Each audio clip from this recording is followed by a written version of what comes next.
Olá, olá. Boa noite. Tudo bem com vocês? Boa noite, tudo bem com vocês? Quarta-feira, sejam todos muito bem-vindos. Que delícia. Oi, minha linda. Tudo bem? Obrigada pela presença de sempre. Érica, Juju, Malhas Vitória Loja, bem-vinda. Cá, Fabi, querida. Fabi não, Biazinha. Agora que eu vi. Keller, Francine, sejam bem-vindos. Bem-vindos. O papo de hoje é... O papo de hoje é o que há de diferente, como a terapia sistêmica age em relação aos tratamentos, em relação aos nossos pacientes, aos nossos clientes, comparado com a medicina e as terapias tradicionais, né? Com as terapias que a gente conhece. Qual é o grande diferencial do olhar sistêmico? Que bom! Keller, bem-vinda então, bem-vinda, espero que goste. Oi, Thiago, tudo bem, querido? Fer, bem-vinda. Dani, querida, bem-vinda. Aproveita esses segundinhos que eu vou fixar aqui o tema e esse aviãozinho que vocês estão vendo aí, esse triângulo, chame para aquele amigo, para aquele paciente, para aquela pessoa que pode se beneficiar desse bate-papo de hoje. Eu vou marcar aqui, só vou fixar. E vão chamando, vão colocando coraçõezinhos aí para mim. Tudo bem, Dani? A gente precisa marcar nossa live, né? Na verdade, eu já marquei na minha agenda e não te avisei. Para agosto.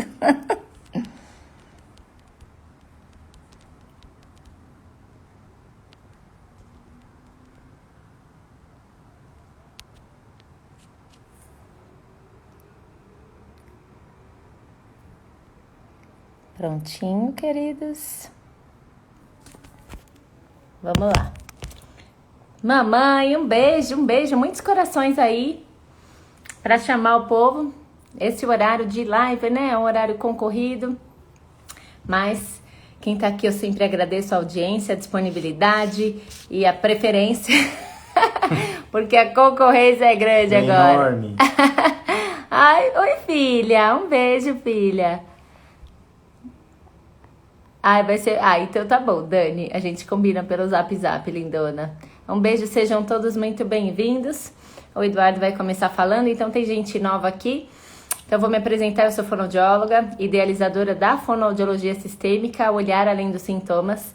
E eu entendo que a fonoaudiologia abrange áreas de conhecimentos que vão muito além dessa comunicação oral.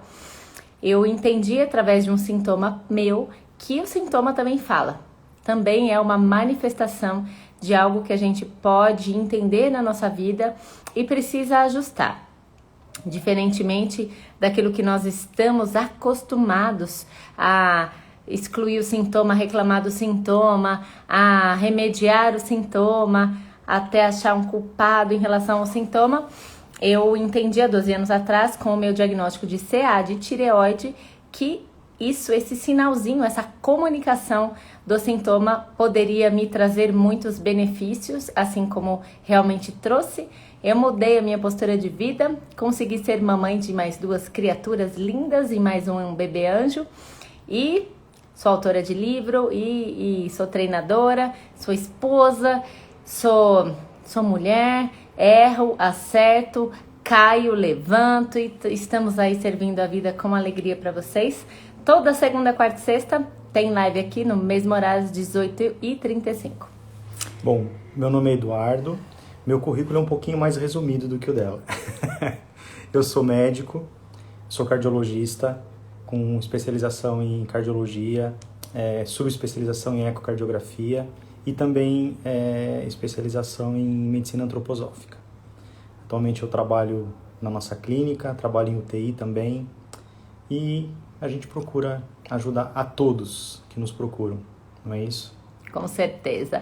Vá, um beijo, meu amor. Até amanhã. Que gostoso. Ai, vai chegar. Tá chegando. Gente, o correio tava com um atraso absurdo. Minhas alunas demoraram absurdamente para receber Mas, nossa, eu pedi tanto pro universo que algumas pessoas já receberam, que a gente postou semana passada, já receberam. Então, já chega aí, querida. Um beijo. Então, a gente vai falar sobre qual é a diferença num atendimento integrativo, sistêmico, olhando para a família, olhando para além do sintoma, versus um atendimento tradicional. E ninguém melhor do que um médico, eu acho, para falar, né, meu povo? Eu vou falar bastante. Eu tenho uma lista aqui de perguntas, né? Vamos lá, vamos ver se vai dar tempo. Bom, pessoal, pra gente falar de atendimento sistêmico e pra gente falar sobre o tipo de trabalho que a gente procura desenvolver com as pessoas que nos procuram e que inicialmente a gente desenvolveu com a gente mesmo, que a gente aprendeu. Eu tenho 25 anos de formado, quer dizer, entre a faculdade e o tempo de formado são 31 anos dentro da medicina. Mas não parece, né, meu povo? Parece 30 anos de vida, né? A gente tem que entender, a gente tem que voltar um pouco lá atrás para entender como as coisas funcionavam antigamente, né? Eu não sou especialista em história, não sou historiador, mas eu sou um curioso. Então eu vou contar um pouquinho para vocês como as coisas funcionavam na antiguidade. Mas quando eu digo antiguidade, eu não estou falando de 500, 600 ou 1000 anos atrás, eu estou falando da era pré-cristã. Antigamente, os médicos e os terapeutas, eles eram tidos como sacerdotes, né? O porquê disso tudo? Porque as pessoas achavam que existia um mistério, né, em nossa vida, que existia um mistério além da nossa vida também, né? E que existia um mistério, e que há um mistério, por trás da nossa existência, não é isso?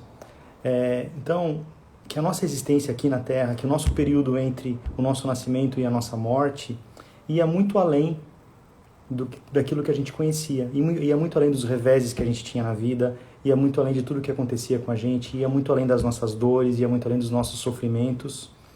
E para isso, e por isso as pessoas achavam que tudo o que acontecia conosco tinha uma relação direta com os deuses, uma ligação direta com os deuses, tinha uma ligação direta com as almas daquelas pessoas que já não estavam mais entre nós, tinha uma ligação direta, enfim, com tudo que era suprassensível, com tudo que era sagrado. Então, nas escolas médicas, que antigamente, na antiguidade, se chamavam dos centros de mistérios, as pessoas aprendiam não apenas a arte de curar o corpo, elas aprendiam a desenvolver tudo que estava na sua intuição, porque elas acreditavam muito no suprassensível, naquilo que você não vê, né? Naquilo que a gente não enxerga, naquilo que os nossos olhos não enxergam, não é? A gente não enxerga, por exemplo, o amor, não é? Não é uma coisa palpável, mas a gente sente, não é? A gente tem uma crença num Deus único, ou pelo menos a maioria tem uma crença num Deus único.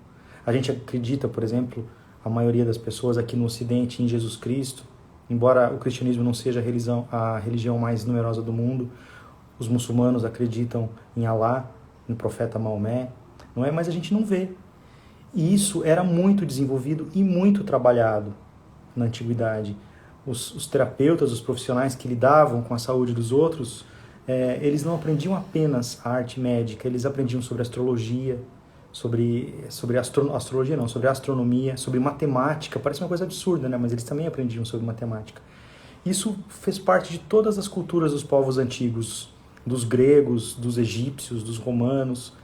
Depois veio a era cristã, a igreja, e isso foi se perdendo. A igreja meio que houve uma dicotomia com a igreja. Eu não vou entrar nessa questão religiosa. Eu vou me cuidar para não fazer careta. Não vou entrar nessa questão religiosa, né? Houve uma dicotomia, onde a igreja cuidava das coisas da alma, do espírito, né? E o Estado cuidava das coisas do corpo. Então houve uma divisão, isso não existia antigamente. Depois veio, mais recentemente, ainda veio a Era Moderna. O capitalismo, né? A Revolução Industrial, depois no Ocidente o capitalismo, alguns países comunistas e tal, e a coisa virou muito, não se ensinou mais. E a nossa profissão, infelizmente, a nossa profissão de terapeuta, né, de médico, de terapeutas em geral, ela acabou virando mais uma profissão, que a gente exerce nosso ofício em troca de um pagamento. Não que a gente não mereça isso, eu acho que a gente merece isso, e merece ser muito bem remunerado pelo que a gente faz. Mas virou apenas isso, para a grande maioria das pessoas. E o que a gente, eu e a Bia, e as pessoas que a gente conhece, as pessoas que a gente procura ensinar, dentro da nossa humilde tarefa que foi nos concebida aqui nesse plano, é simplesmente tentar resgatar essa intuição que foi perdida lá atrás, que todo mundo tem. Todo mundo tem, toda pessoa que é sensível tem, e quem não é sensível pode desenvolver essa sensibilidade. A intuição é treinável? É isso que a gente faz, é isso que a gente procura fazer. A gente não é curandeiro, não é mágico, não é nada, a gente lida com técnicas. Né? Eu uso no meu consultório alopatia muito, eu sou cardiologista, eu não tenho como não usar um antihipertensivo num paciente hipertenso. Não tenho como não usar um antiarrítmico num paciente que tem arritmia. Eu uso alopatia, mas eu também uso muitas outras coisas, muitas outras técnicas. Eu tenho vários casos de sucesso de pacientes que pararam de usar remédio, é óbvio, dentro do limite, de um limite, né? Não estou prometendo milagre para ninguém aqui, não é isso. Mas a gente consegue olhar para a essência das pessoas.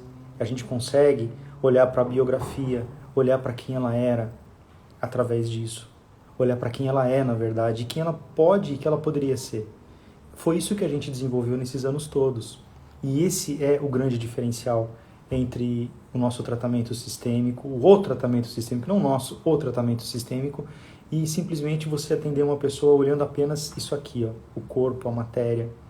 Porque há alguma coisa, há um mistério por trás da nossa existência. Isso eu acho que todos nós concordamos, a não ser aquelas pessoas que não acreditam em nada, que morreu, morreu, acabou, acabou. Né? Existem pessoas assim. Mas só o fato de você admitir que existe alguma coisa além da vida e você negar essa existência já é alguma coisa, não é? Então esse foi um breve resumo, né, de tudo, que a coisa ela vem se desenvolvendo nos últimos milênios. E de repente teve um stop, teve uma parada depois da Revolução Industrial. E infelizmente nos últimos 30, 40, 50 anos talvez a coisa piorou muito. Né? A medicina como arte, como arte mesmo, se perdeu, acabou. Né? São poucos os centros que a gente vê isso. Agora, por exemplo, a gente está vivendo um momento bastante complexo na vida da humanidade, né? Com essa questão dessa pandemia, com a questão do coronavírus. Né? Todo mundo esperando uma mágica, um milagre, que a ciência desenvolva uma vacina. Eu acho isso perfeito, acho maravilhoso. Eu espero que isso aconteça mesmo. Mas a gente tem que olhar além disso, né? O que nos trouxe até aqui. Por que a gente está vivendo esse momento, não é? Depois de 100 anos de novo, meu povo. Então, a gente tem que olhar, fazer essa reflexão e ver o que eu posso mudar no meu microcosmo. A começar por mim, depois a minha casa, os meus amigos, os meus vizinhos, as pessoas que eu amo, não é?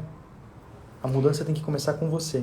Isso. A Dani tá fazendo uma pergunta. Tiago, vai ficar gravado sim, querido. Bom atendimento para você, um beijo grande. A Dani tá perguntando. A Dani é uma querida, amor, ela é aluna da Cris também. A medicina antroposófica é o estudo também da alma humana? O homem como o centro? Uma pergunta. É uma pergunta... Bom, a medicina antroposófica, sim, ela procura... A medicina antroposófica, resumidamente, ela trabalha com o suprassensível, sim, da alma humana. A alma, mas existem outros aspectos da medicina antroposófica que são avaliados, inclusive o aspecto físico, né, o aspecto energético, o aspecto anímico, espiritual, sim, né, que a gente usa outra denominação. Mas, resumidamente, sim, trabalha sim com a alma. A alma para a medicina antroposófica é energia. É a tua força vital, a alma para a medicina antroposófica, se é que eu posso dizer isso. É a nossa força vital. O eu é diferente, é outra coisa. Uma hora a gente pode até programar uma aula sobre isso, explicar como que funcionam... uma consulta, por exemplo. Como que funciona... assim, os conceitos básicos da antroposofia, que não é muito complexo. É simples mesmo. Mas a resposta sim, é sim, a alma sim, faz parte sim, com outros nomes, com outras denominações, mas é tudo a mesma coisa, é energia. O Eduardo é muito filosófico, fala bonito, eu já sou um pouco mais assim, direta, né, alunas queridas da Tia Bia? Olha só. Eu gosto muito de história. É filosófico, né, todo bonito, eu já sou assim um pouco mais direta e reta, e o que eu vejo é que as pessoas se esqueceram de se cuidar. Não é apenas aspectos assim relacionados à história, isso realmente tem um impacto Isso tem sim, né? Principalmente depois da era industrial, principalmente da indústria farmacêutica, da indústria alimentícia, onde o mais fácil é abrir a embalagem do que descascar a banana para o filho. O mais fácil é isso, né? Mas eu também nunca estudei com crianças com depressão, eu nunca estudei com amigos que se mutilavam fisicamente, eu nunca estudei com amiguinhos que tomavam ansiolíticos para dormir. E hoje, o que eu atendo de crianças com transtornos de aprendizagem, com dificuldades para dormir, ansiosos, depressivos, porque os pais esqueceram de cuidar deles. Esqueceram o que é estar em contato com o seu próprio filho, que é algo assim tão natural, algo tão simples. Eu fico pensando na minha avó, que costurava dentro de casa, tinha 7 remelentos, um atrás do outro. Como que essa pessoa fazia? Como que ela lidava? Ela não tinha uma dedicação de sentar no chão e brincar com o carrinho, não, porque eram 6 meninos e uma menina. Ela não tinha essa disponibilidade, nem a minha mãe, que teve 2 remelentos. Eu e o remelento Mor, meu irmão mais novo. Mas tinha um estado de presença, tinha uma confiança na natureza, na intuição. Não era qualquer coisa, eu vou no Google, eu vou no médico. O quanto de lotação, de hiperlotação existe no pronto-socorro. Porque as pessoas realmente não sabem se cuidar mais, não confiam no seu poder pessoal e transferem isso para as crianças. Não tinha grupo de WhatsApp na minha infância, ou infância boa que eu tive. Não tinha essa troca, essa confusão toda, não tinha essa facilidade de, meu Deus, eu não sei o negócio, eu vou ali dar um clique e esse negócio vai responder o que eu tenho. Porque se você digitar no Google, criança com problema de fala, aparece um monte de coisa. E a palavra seguinte é autismo, né? Porque o Google já tem as palavras-chave, já tem todo esse robozinho automático aí, o algoritmo tá prontinho para deixar a gente mais em pânico, para vender mais. Então as pessoas perderam a capacidade de se conectar com elas mesmas, de se conectar com a sua ancestralidade. E melhor não, e pior, se acham melhores do que o que aconteceu lá atrás e julgam os pais, julgam os avós, reclamando e xingando e uma confusão lascada. Aí tem um pequenininho, né? Aí tem uma criança e aí você tá tão preso naquilo que você acha que o seu pai e a sua mãe tinham que ter te dado e não deram, e aí você não consegue fazer o essencial pelo seu filho. Transfere a responsabilidade para a escola. Transfere a responsabilidade para o terapeuta. Vai transferindo. E tem mães que eu atendo, está aqui, sabe que eu nunca atendi a criança ficou lá dentro, tomando conta, né, fazendo as estratégias, e aí a criança é minha paciente, e aí terminou a sessão, tchau mamãe, vai embora. Foi tudo bem hoje na sessão. As mães, eu pergunto o que aconteceu na semana, tem um escopo, uma observação sistêmica do emocional, como que a mãe se comportou, como que foi o comportamento da criança, o que que essa mãe precisa, o que que essa criança precisa, para que eu possa, de repente, mudar a minha estratégia, incluir alguma coisa que a mãe está me trazendo. E no final da consulta, mãe, entra aqui, ela fez isso, ele fez isso, tal coisa não tá dando certo, tal coisa, o comportamento dela tá difícil, você vai agir dessa maneira. Isso é empoderar, isso é deixar a família fortalecida emocionalmente para que ela consiga lidar ali na batalha com o seu próprio filho. Então o olhar sistêmico não olha para o autismo, não olha para a gagueira. Eu tenho um monte de mamãe nova aqui, sejam todas bem-vindas e abraçadas, mas eu não olho para isso. A terapia sistêmica, eu uso ferramentas baseadas em constelação familiar e comprovo que muito das manifestações das crianças de agora, tem a ver com coisas dos seus pais, dos seus avós, algumas coisas perdidas lá atrás. Trabalho com metodologia própria que nós desenvolvemos, olhar além dos sintomas com o nosso protocolo. Trabalho com inúmeras ferramentas que lidam com a minha intuição para que eu possa sentir o que aquela pessoa está precisando de mim naquele momento. Porque se tem uma pessoa organizada, neurótica com horário, essa pessoa se chama Beatriz. E eu organizo, eu visualizo, eu imagino o que essa criança, o que eu vou fazer com essa criança semana que vem. E esse planejamento tá ali, prontinho. Mas às vezes a necessidade da criança muda. E se a gente não tem essa conexão, se a gente não tem essa percepção, e essa conexão é com o divino mesmo. Se a gente não sente, não aprimora a nossa intuição, a gente não consegue ajudar de corpo, mente e alma. Então, resumidamente, assim, o que o olhar além dos sintomas procura trazer é um resgate à nossa ancestralidade, é um resgate à forma antiga de se olhar para o outro, é um resgate à intuição, é um resgate à conversa, ao diálogo, é um resgate à tentativa da gente dar à pessoa poder. Olha, não achar, só um pouquinho, não achar que a gente tem o poder, porque a gente não tem o poder. É quem nos procura que tem o poder. A gente não é nada, talvez um instrumento, né? E o que a gente faz, o olhar além dos sintomas é isso, é você resgatar. A gente não inventou nada, a gente não inventa nada, não é uma invenção, é um resgate. É olhar para trás e falar, meu Deus, é possível você utilizar tudo aquilo que era utilizado e associar com técnicas novas. Não é? Associar com até medicamentos novos, se for preciso. Associar com protocolos novos, associar com a internet, né? Uma aula pelo Zoom, ou pelo WhatsApp, ou pelo Instagram, ou por qualquer coisa. Então é isso que a gente procura fazer. Tentar resgatar o que foi perdido. Olha o que a Mi tá falando. A Mi é uma queridona minha. Um beijo, Mi. Um beijo pro Heitor. As pessoas querem ser cuidadas, mas não querem assumir o autocuidado. Pois é. Aí eu falo... Né, Mia? Mi também é consteladora, minha aluna querida. Quem que cuida de quem aqui, meu povo? Vou fazer uma pergunta aqui, tá bom? Eu quero que vocês respondam. A Ju tá falando que eu falo na jugular, né, Ju? Só verdades, né? Oi, Su, bem-vinda, meu amor. As pessoas... Adorei essa afirmação da Michelle. As pessoas querem ser cuidadas e não querem assumir o autocuidado.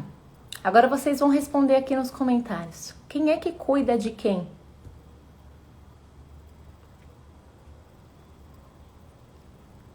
Quem é que cuida de quem nesta vida?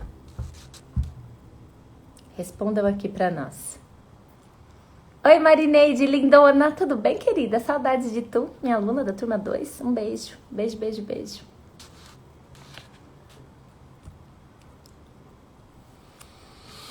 Enquanto vocês escrevem... Um beijo, querida. Enquanto vocês escrevem, responda aqui. Quem é que cuida de quem nesta vida? Quem cuida de quem? A Michelle falou, é uma afirmação, é um fato. As pessoas não querem se cuidar, elas querem que o outro cuide. E quem é que faz isso na prática? Quem é que vai arriscar? A sua é bem ousada. A minha mãe escreveu um negócio ali, ó. Ó, uma coisa. A minha mãe foi fonoaudióloga, sabia, meu povo? Olha só, o meu irmão, ele falava tudo errado. Falava tudo errado. Falava tudo errado. Tudo errado. Aí minha mãe falou assim, essa criatura tá falando tudo errado. Vamos, aí levou na fono. Mãe, escreve aqui, eu nem lembro se a senhora levou ele na fono. Tinha fono naquela época, mãe? Aí eu nem lembro onde a mãe... Minha mãe levou meu irmão. Aí minha mãe falou assim, quer saber? Eu vou ensinar esse menino, filho, ó, põe a mão no pescoço e fala igual a abelha. Porque ele trocava surdo sonoro. Ele ensurdecia tudo. Ele falava, meu nome é Wilton Chaussé. Eu fui na caça da minha avó. Falava tudo trocando o V pelo F, o Z pelo S, toda aquela troca surda sonora. Minha mãe, bota a mão no pescoço. Vamos trabalhar esse pescoço, vamos fazer essa vibração. Minha mãe falou que tinha fono, mas não levou. Como é que a senhora... Foi intuição, mãe? Acho que foi, não tinha Google, né, também. Não tinha. Mas a gente tinha Barça, mas na época que ele era criança não tinha Barça. Escreve aqui pra gente, mas como é que a senhora fez essa criatura falar? Verdade. E falou em uma semana. Se eu não me engano, foi em uma semana, porque falava... Ele era introspectivo, ele era super quieto, né? Ele tinha um comportamento, assim, bem autístico. Ele era quieto, introvertido, baixava a cabeça, ficava bravo, não tinha muito contato de olho. Era a mão no pescoço e o chinelo na mesa. Ah lá, minha mãe. Foi intuição, conexão, intuição. Maravilhoso. Tá vendo? Olha aí, ó. Maravilhoso. As respostas de vocês.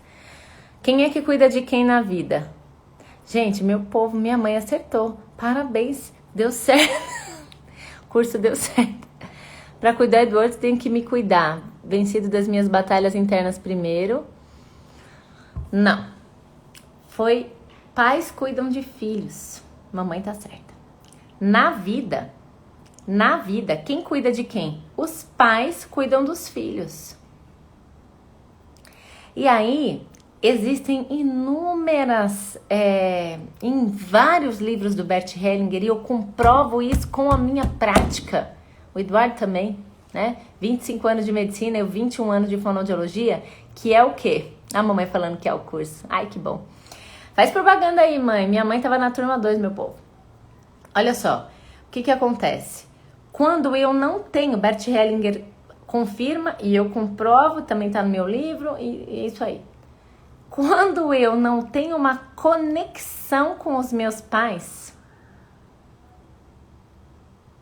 eu transfiro isso para um ajudante.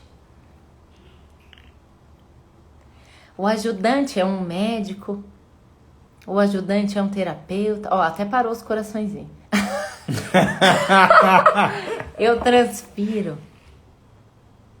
transfiro, porque eu quero ser amada, eu quero ser cuidada por alguém. E aí, se eu sinto que os meus pais não fizeram algo por mim, eu acabo transferindo. Ao passo que e o Eduardo usa muito isso no consultório. Qual é a fala que você mais usa lá no consultório? Nossa, agora você me apertou, eu uso tantas. Fala você. Quando a pessoa fala, doutor, o que eu faço? O que eu faço? Ai, mais doutor. Não, termina você. Você sempre comenta que fala assim, mas eu já estou te dando as ferramentas para você se cuidar.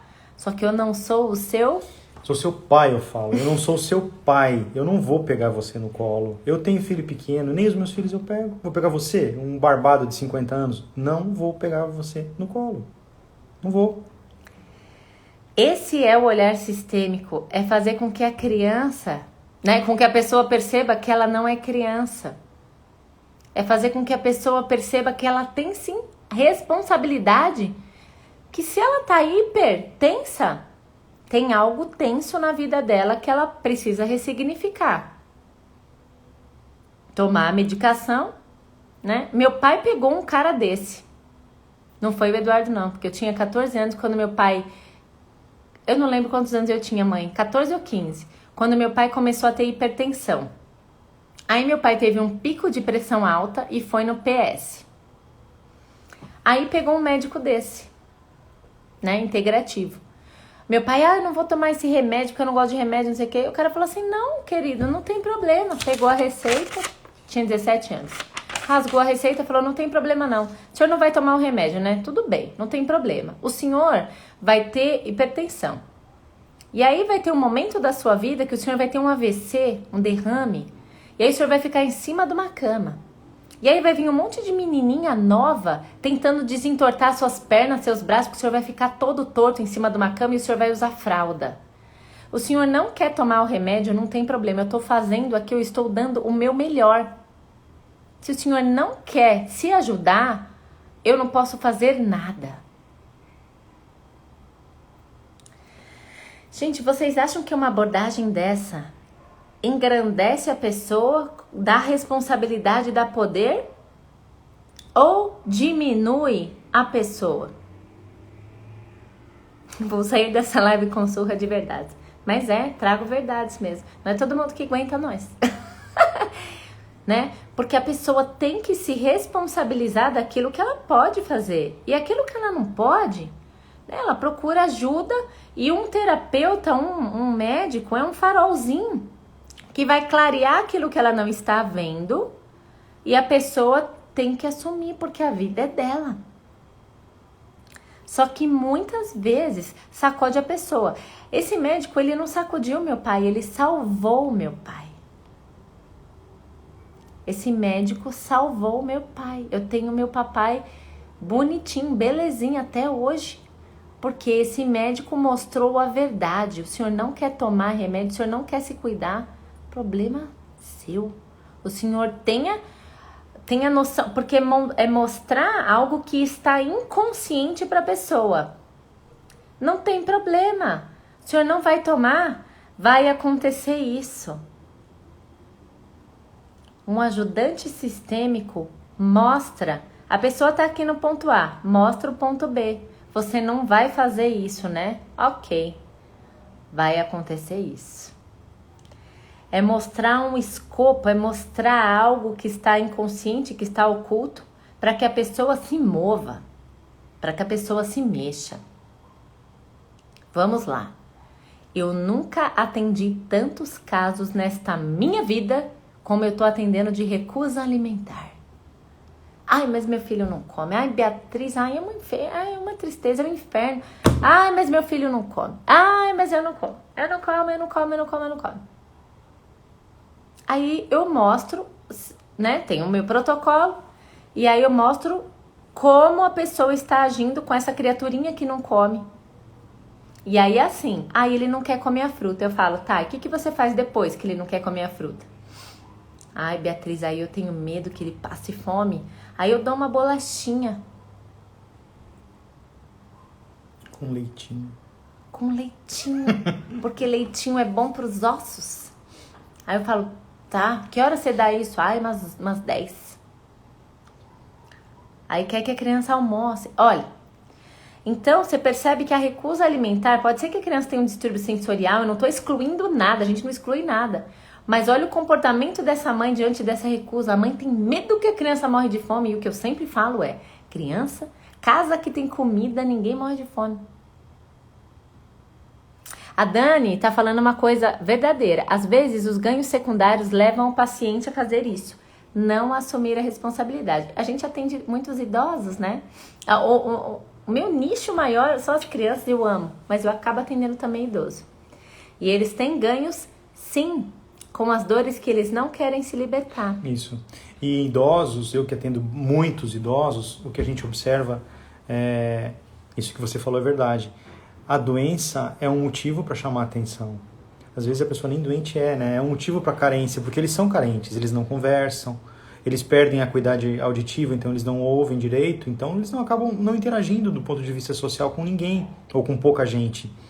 Então a forma, sim, de chamar a atenção ou de interagir com os outros é naquele momento ou naquele dia que eles vão ao médico uma vez por mês ou uma vez a cada 2 meses ou que eles vão fazer um exame. Sim, isso é um ganho secundário. Mas a gente também não tá falando aqui de pessoas de 80, 90 anos que precisam desse olhar com uma atenção maior. A gente está falando, a grande maioria das pessoas que a gente está se referindo aqui são pessoas mais novas.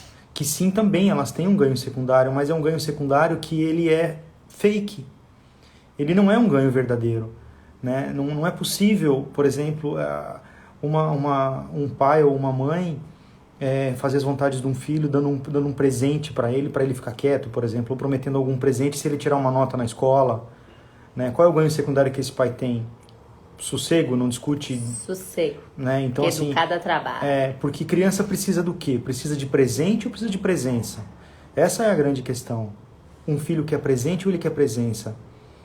Ele quer presença. Não, é óbvio que é legal você dar presente. A gente dá presente para os nossos filhos também. Isso é normal. Mas o ganho secundário, quando isso é colocado em um primeiro plano, ele é fake, ele não é real. As pessoas mais velhas, sim, talvez por uma carência afetiva, ou pessoas específicas que também têm uma carência afetiva, pessoas deprimidas, etc. Isso a gente vê muito. Mas, no geral, é um comportamento padrão. Porque dia atribulado, todo mundo correndo atrás do dinheiro, quem corre atrás do dinheiro nunca alcança, e cada vez corre mais e mais e mais, e eu quero um carro melhor, eu quero uma casa maior, eu quero uma viagem assim, um assado... ou simplesmente eu preciso pagar minhas contas, sabe? São várias coisas e a gente esquece de olhar porque é essencial. Isso eu sempre falo, e a Bia também, né? Filho não é obrigação. Né? Não é. Mas... Então o olhar sistêmico tem essa... Você está aqui, beleza. Se você não fizer o que tem que ser feito, seu filho não vai alcançar isso. Você pode ter um derrame. Você pode ter um infarto.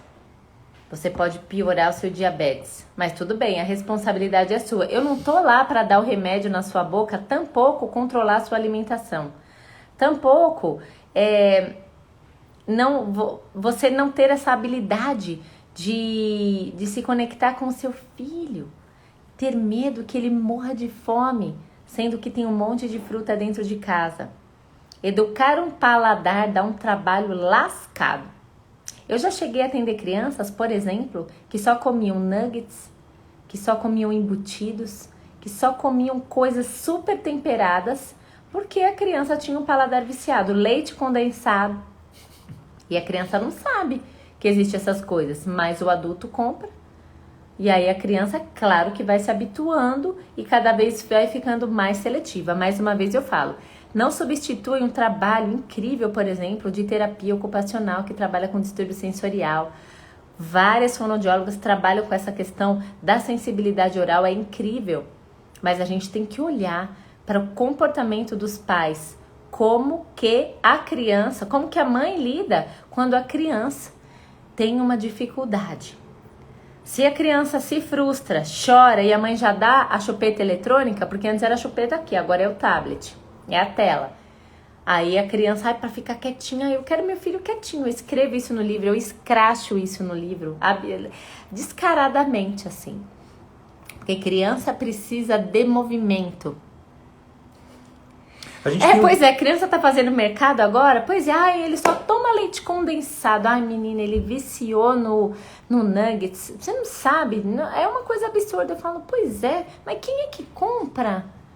As pessoas, elas não... Isso é inconsciente, as mães não fazem isso de caso pensado. Isso é inconsciente. Só que quando chega pra mim, né? A sua é uma mamãe, né? Que trouxe tantas verdades que o movimento que essa mulher fez na vida dela... Ontem eu dei uma live sua, eu falei de você, uma live com a Bia Rossi, veja lá, da Biointuição. Falei muito de você, um beijo, querida, te admiro muito. Essa mulher... né? Ela revirou, se vira nos 30, ela tinha motivos para ser vítima e ela não foi vítima da situação e deu a volta por cima na vida dela, pessoal, profissional, do filho. Uma graça, eu sou fã dessa mulher. A gente tem um exemplo aqui em casa de alimentação. A Marina é a pequena, tem 7 anos. Ela experimenta tudo que você dá para ela. Ela experimenta. Pode não comer depois, mas ela experimenta. A Gabriela, de 10 anos, a do meio... Frutas, ela era bem seletiva em relação a frutas. Era melancia... Comia acho que umas 8 frutas. Bem seletiva sim, mas comia 8. Comia bem melancia, laranja, mamão. Mas, sabe, abacaxi não podia ver. Né? Mexerica, por exemplo, agora é a época de mexerica. Só que você vai indo, você vai levando e tal. Ontem...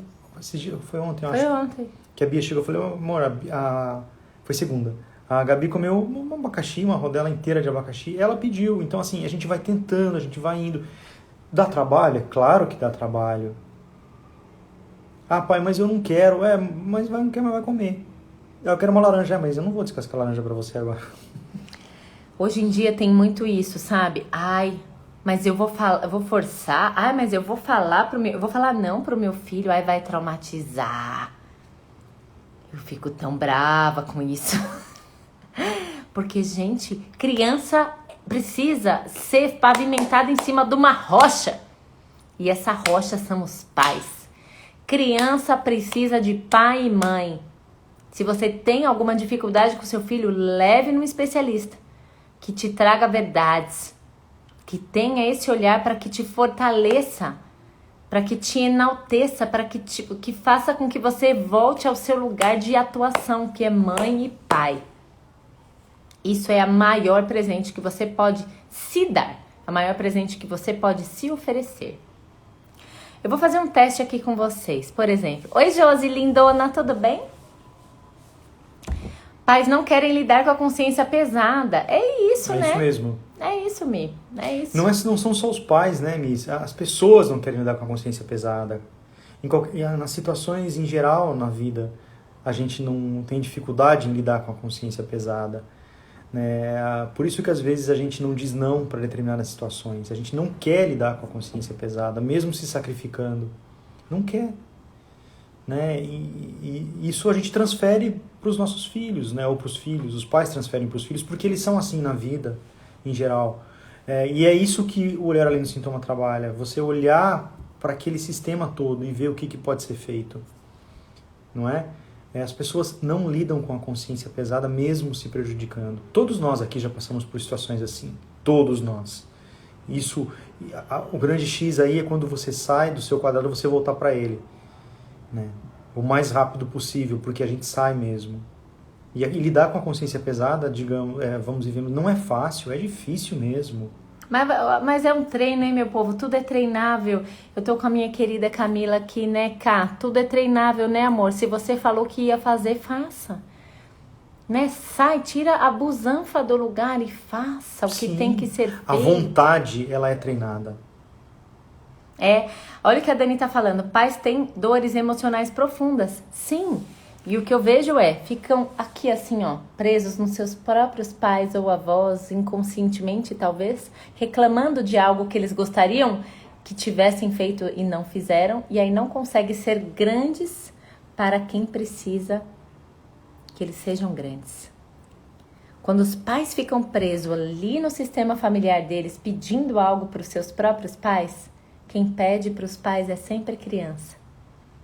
E se você já tem filhos, deixa seus pais para trás. O que eles deram para você é muito maior do que você acha que eles não deram, porque eles já te deram a vida, agora é com você. Se a gente se prende em reclamações, em queixas alheias, a gente não consegue ter essa rocha, essa pavimentação forte que as crianças tanto precisam. Eu tenho várias perguntas, mas eu quero fazer um teste. Olha só. Quem aqui não sabe a importância de tomar água? Eu sempre falo isso nos meus grupos de terapia. Quem é aqui que não sabe a importância de beber água? Escreva aqui pra mim. Falar nisso, vou beber água. Quem não sabe?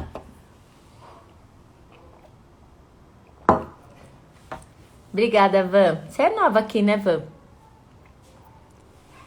Eu não lembro de ter conversado com você. Se a gente já se falou, desculpa. Olha só. Todo mundo sabe que tem que beber água. Os benefícios da água. E que 70% do nosso corpo é líquido. E que a gente tem que repor o tal do líquido. E que não sei quantos litros de água por dia tem que ser... todo mundo sabe. Né? Beleza. Mas, ó... quem é que toma água de verdade? Quem é que sabe, mas não faz? Esse é o ponto. Eu sei que eu tenho que fazer, mas por que não faz? Não sei. Maus hábitos. Prefiro uma coquinha. Transferência de responsabilidade. A Su falou uma coisa bem legal. Falei isso para uma pessoa que ela achou um absurdo. Mania que o povo tem de cobrar tudo dos pais, né? A vida já foi e é tudo. Exatamente. E não é que... tudo então termina em pai e mãe. Não é que tudo termina. Essa frase não é minha. O Décio fala isso nos cursos. Eu acho que essa frase é dele. Ou da Wilma, né? Não é que tudo é culpa dos pais, então tudo vai para os pais. Não, é que tudo começa nos pais. Então, olha só. Todo mundo sabe que tem que tomar água, mas não faz. É louco isso, gente. Saber e não fazer é a mesma coisa que não saber de coisa nenhuma. Sabe? Eu me vi nessa, né? Em maio. Maio. Quando eu me vi assim, apuradíssima, com uma equipe que trabalhava comigo, e aí, é pandemia, o curso não vai vender, não sei o que. Eu falei, quer saber? Eu vou fazer sozinha, porque eu sei o que tem que ser feito, né? Eu já aprendi com um mestre maravilhoso, Conrado Adolfo, então eu vou aplicar o que esse homem me ensinou. Apliquei e tenho 42 lindas, incríveis nessa turma. Então, saber, você tem que realizar, você tem que aplicar. Se você precisa de ajuda, procure ajuda. Mas aplique aquilo que o cara tá te falando, meu povo. Senão não adianta nada. Eu tenho 15 minutos para responder 7 perguntas. Eu nunca bebo a quantidade certa. Tem que beber. Você sabe, tem que fazer. Por que tem que fazer? Porque você sabe que tem que fazer. Aí você vai lá e faz. Por quê? Porque você sabe. E isso vai criando força pessoal. E criar força pessoal é repetição, repetição, repetição. Oi, Su, tudo bem, querida? Quanto tempo? Um beijo enorme pra você. É outra Su. Olha só. Tem perguntinhas aqui, né? Uma mamãe... Deixa eu começar com a última pergunta, tá? Que eu tô com medo de não dar tempo. Uma mamãe escreveu assim pra mim: eu sou nova aqui, você vai falar de gagueira? Como assim gagueira tem alguma coisa a ver com o passado? Como assim? Não entendi. Então, olha, não é a gagueira, não é o autismo, não é a ausência da fala, não é a troca na comunicação, não é apenas o sintoma. Eu olho para tudo além do sintoma, tá? E o que eu comprovo com a minha prática é que distúrbios de comunicação, seja ele qual for, tem uma relação direta com algo que não foi dito lá na ancestralidade. E o que é ancestralidade? Lá no seu sistema familiar, ou no seu, ou no do pai da criança. Que pode ser ou não marido, né? Ai, que bom, maravilha. Então, algo que não foi dito lá no sistema familiar. Ai, como não foi dito? Algum segredo. Que família que não tem segredo, por exemplo? Que família que não tem alguns segredos que ninguém fala um pro outro porque, ai, meu Deus do céu, isso daqui é amoral. Eu tenho na minha família. Uma tia vovó, irmã do meu vovô, que ela tinha um comportamento um pouco extrovertido, tinha um monte de namorado, tinha um monte de marido, tinha um monte de filho e todo mundo, ó. Bom, agora não é mais segredo, né? Não é, né? Porque estudando isso, né? E aí, assim, olhando para o meu sistema familiar, não é que apenas ninguém falava dela, as pessoas excluíam ela. Ai, ela é a vergonha da família. Nossa, que coisa mais feia esse comportamento. Ai, você não é minha irmã. E você, ai, que vergonha você fazendo isso. E aí na família da mamãe, tio meu, tinham problemas de comunicação. Tinham problemas de comunicação, tinham problemas de fala. E é claro que isso reflete, porque será que eu escolhi fonoaudiologia? Tem uma live, semana passada a gente falou, a escolha profissional vem da onde será? O que eu quis curar, né? Eu ajudo as pessoas a partir da onde, de quê? Esse é um ponto, isso que eu vejo. Outro ponto que eu observo, crianças que não vieram nesse mundo. Abortos, por exemplo. Então, que ninguém fala dessas crianças porque ninguém sabe a importância de falar dessas pessoas. A Su falando faz todo sentido. A gente fez um processo bonito, né, Su? Então, que também tinha uma questão com a comunicação. Né? Olhar para esse sistema familiar, para a origem, faz com que você ganhe força para seguir. No caso de crianças abortadas, e não é aborto provocado, tem diferença de aborto espontâneo? Não, não tem diferença, mas essa criança, ela tem que ser vista. E vista como? Vista com a alma, vista com o coração. Às vezes a gente não fala, porque a gente não sabe a importância de falar, de incluir essa criancinha que não veio no mundo. Então, por exemplo, lá, quem conhece a minha história já sabe. Eu sou mãe de 3 mais um anjo. E como que eu descobri isso? Por causa do sintoma da minha filha. Minha filha tinha diagnóstico de bronquite asmática aos 5 meses de vida. E olhando além do sintoma, esse sintoma me comunicou que essa tristeza que ela sentia aqui no peito, que pela tradução da medicina tradicional é asma. E aí a médica falou assim, ela é tranquilo usar a bombinha, tem adulto que usa até adulto, não, isso aí ela se adapta. Eu falava, meu Deus, Senhor, não é possível. Então, através desse sintoma dela, eu entendi, né, através de uma técnica, uma das que a gente usa no Olhar Além do Sintoma, que é constelação familiar, que eu tinha mais uma filhinha. E ao trazer isso à tona foi muito emocionante, fez muito sentido pra mim. E foi um chororô lascado, fez muito sentido pra mim. É muito bonita essa história. Então o sintoma comunica muito. A disfluência, seja ela qual for, ela comunica algo que não foi dito. Bert Hellinger traz nos livros dele um livro chamado O Outro Jeito de Falar. Que a disfluência, a gagueira, ela se relaciona como se fossem duas pessoas dentro dela mesma. E o que ele traduz de duas pessoas dentro dela mesma é algo que aconteceu no sistema familiar que tem a ver com uma vítima e um agressor. Quem é aqui, meu povo, que não tem história de vítima e agressor, roubou terra, se sentiu invadido, vítima da situação? Quem é que não tem isso aqui na família? Como que você pode descobrir isso, mamãe? Se isso veio, como é que isso pode aliviar para o seu filho? E aliviar não é a melhora abrupta do sintoma. Ai, vai fazer uma mágica? Isso não existe. Trazer a consciência, o que esse sintoma está querendo te informar, é que faz todo sentido para os métodos que a gente usa. E ao olhar para aquilo que precisa ser olhado, para onde o sintoma olha, essa criança pode sossegar. Essa criança pode amenizar a sua disfluência. Ai, quantas sessões precisa? Eu não sei lá, não sei que enrosco que tem. Eu não sei qual é a conexão dessa criança com esse ancestral. Pode ser que um processo de terapia, sim. Eu tenho processos que levaram 1 ano, mas tem processos que levaram 3 meses. Então depende muito. Depende do quê? Depende da história de cada um. Isso que é muito bonito. A minha sugestão, o tempo vai acabar, meu povo. Não vai dar para responder todas as perguntas. A minha sugestão é que, ao invés de vocês fazerem um serviço de detetive, do tipo, deixa eu ver se tem algum lazarento aqui da minha família que fez com que meu filho ficasse assim, não é isso não, tá?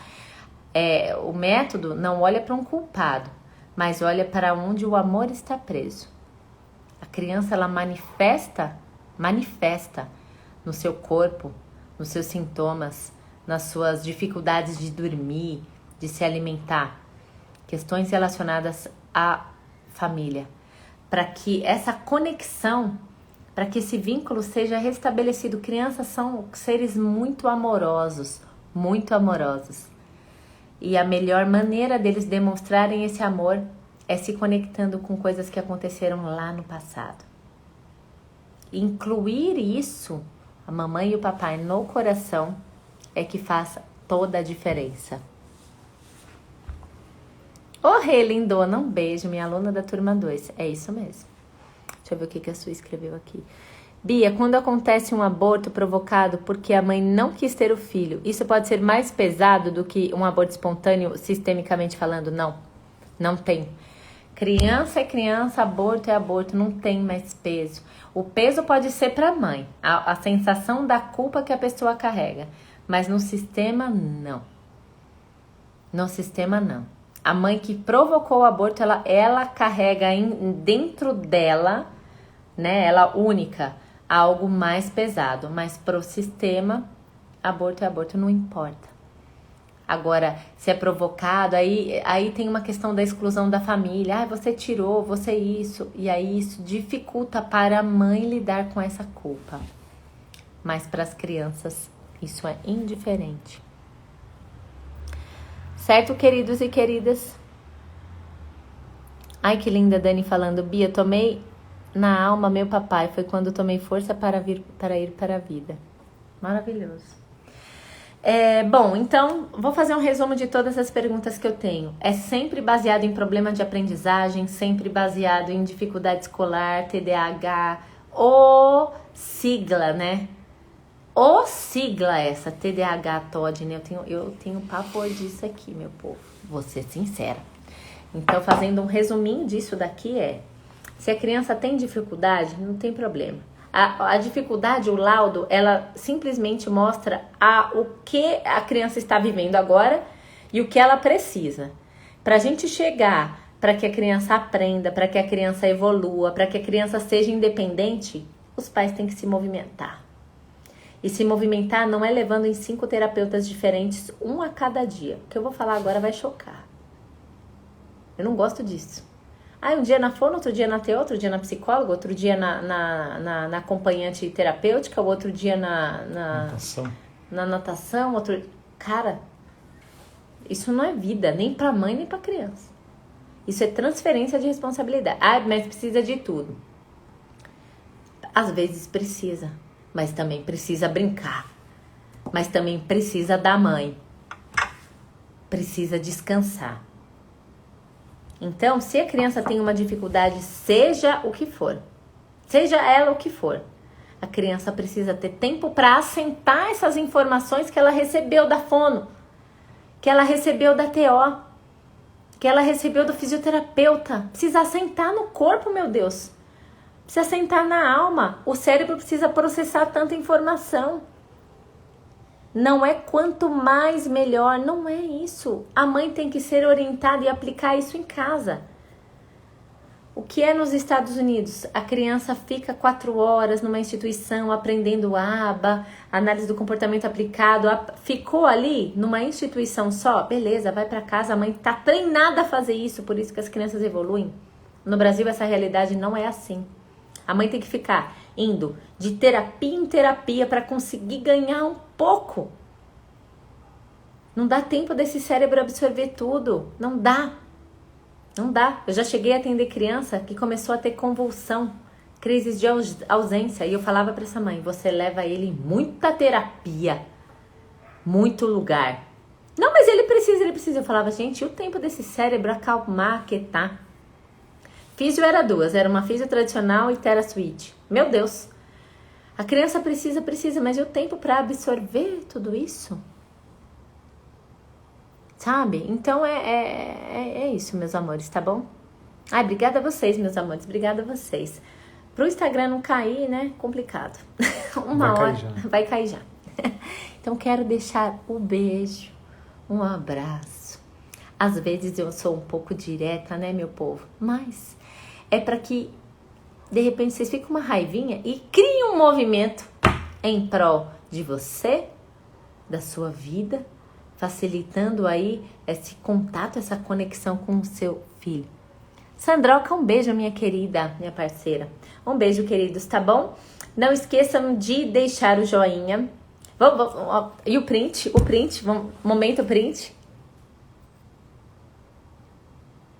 Para vocês compartilharem nos stories de vocês, porque eu tô vendo que a cada quarta-feira tem mais pessoas aqui, então compartilhem para que mais pessoas recebam essas informações e, quem sabe, porque coronavírus nos ensina isso, né? Se a gente não tem responsabilidade para lidar conosco e com as crianças, vai ter problema, né?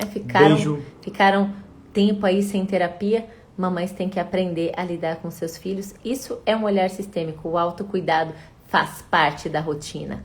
Um beijo, queridos. Beijo, queridos. Ficará gravado mais. sim, Beijo. Sandra. Compartilhem, comentem, a gente agradece. Beijo, tchau. Um beijo enorme.